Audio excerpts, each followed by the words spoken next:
Xiong I chồng nịch cái tin chào uốn chờ tàu lộc cộng đồng Hmong Enrichment. Hmong Enrichment nhớ ít sở uy bác hiện cái nó cá nhớ rong có bên mong một cái vật men simulate tuần đây. Hmong Enrichment, enriching our lives. Did you knew that you always wanted to be around a lot of kids and to teach them, or did you wanted to go into a different teaching field? No, I always loved working with children. I first discovered that I wanted to be a teacher when I was working as a BIA for the Fresno Unified School District. So if you want to be a teacher, you have to love working with children all day long.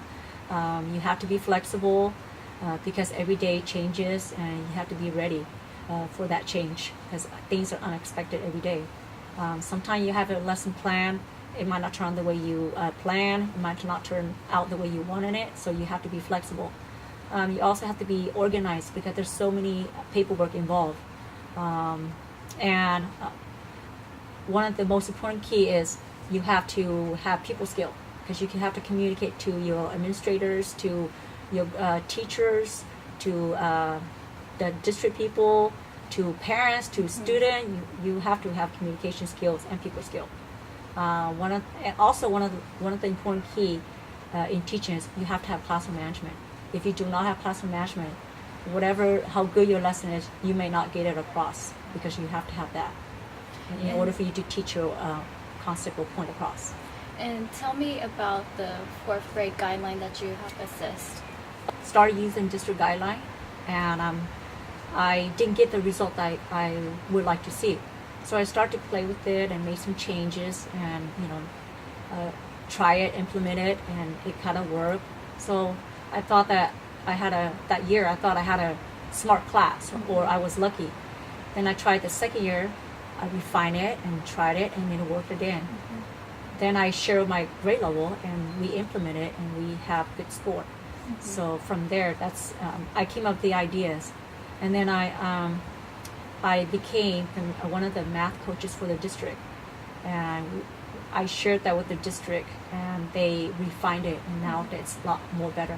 And now it's used throughout the district. Yeah. And tell me about the Milken National Educator Award. This, I was told that this was a surprise. It's like you said, it's not nominated. It has to do with something that the people that you work with, or the administrators, or the district superintendent, they come in and they see what you do, the things that you do in your classroom that help close the achievement gap, or that helps you get the student achievement and makes students succeed and students excel. So again, this award, you're not nominated for it. You were chosen by people in the higher levels. For the purpose of the award was for teachers who are outstanding or exemplary. So that's what it was for. And so when they called your name, how was that like? Oh, I was shocked. I was surprised. My principal told the whole staff that the assembly was for the state superintendent. He was going to come to our school to make some speeches, or just to see the school. So no one knew about it. No one knew that it's for the award. So he came to our school, and then we had an assembly. And then when they announced it, I was just shocked, surprised. I thought I heard it wrong. I was caught in the moment. So I was just very pleased and honored. There's so many good teachers in the district, and to be chosen was just really a blessing and an honor for me. Well, what does it mean to you to get that award? I mean, it's compared to the singers getting the Grammys. What does it mean to me with that award is that it confirms that all my hard work has paid off. So that's what it means to me. So tell us about a day being a teacher here at Valderas. A normal day for me would be we have a schedule that we go by. Our lessons are prepared ahead of time, so I already know what I'm going to teach for the day. So I have a schedule that I go by. So I just teach from 8 to 2:05. But during the day, it doesn't mean that just be prepared that something might happen or something might not go as well as you plan. Maybe you plan a lesson that you thought that was really good and you felt like it was going to go through really well. You know, maybe it turned out that when you start teaching, it might not be the way that you thought it was. So just be prepared to handle the unexpected and to improvise if needed when you're teaching a lesson. In a classroom that's full of 30 students, the ability is pretty broad and there's a wide range of it. So when you teach, you also have to walk around, monitor, and check understanding, and observe to see which student gets it, which student did not get it. So with the student that didn't get your lesson, you have to do a small group instruction where you go back and reteach and review again. But also check in, make sure, and you know your students, check for their understanding, check for their learning, and then you just go from there. Because when you check for understanding, you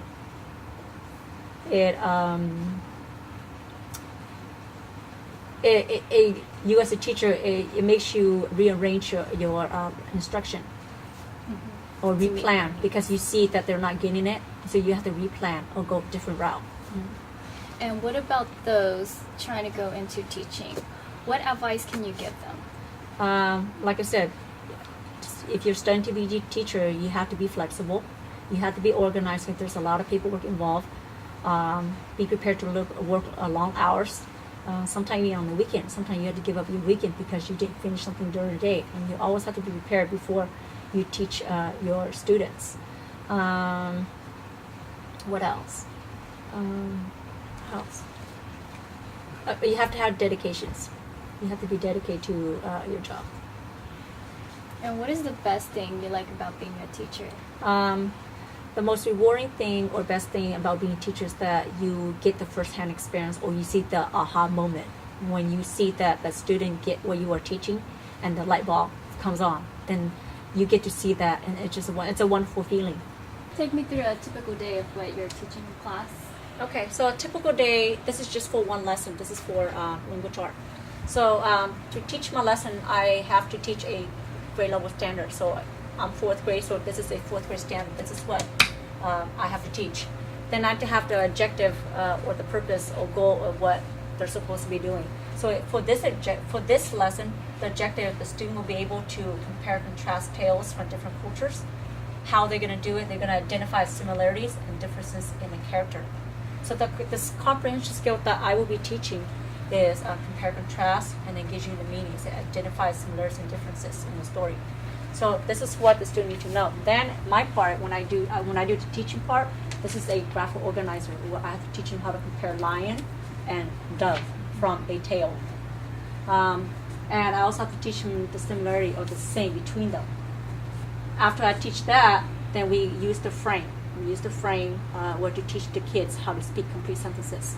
So it'd be like blank and blank are similar because they fill it in. So it's all color coded, so that way the kid just pick one from here and just put it right here and speak complete sentences. It's more visual and more hands-on stuff that you do in class. Yeah, and so this sentence frame really help all learners, or all students. This is my data that I use to monitor my student. So this is the key. All the colors stands for, blue stands for advanced, green stands for proficient, yellow stands for basic, and then orange stands for below basic, red stands for far below basic. This is for language art.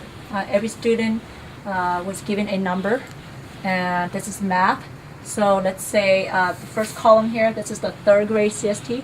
In 3rd grade, this is what the students score for their CST. So for example, number 24 score far below basic, and the column 1, 2, 3 are the district's local assessment. So for 24, on the first assessment, this student scored basic. That means he jumped 2 color, so he made improvement. Okay? Right here, at beginning of school year, I have 6 students in my class that are proficient advanced that passed the state test. And I had all these kids who didn't pass or needed a lot of work on. So after the first district assessment, I have 12 people that pass language art, and I have these that still need to work on. And same thing with math over here. I have 11 students who enter my classroom that are proficient advanced in the CST, and I have all these that need work on. After the first assessment, now I have 21 students that passed the math assessment. So our ultimate goal is the CST in April. So my class set a goal that by April, we need to have at least 85% student pass the CST in math, and we need to have at least 60% pass the language art.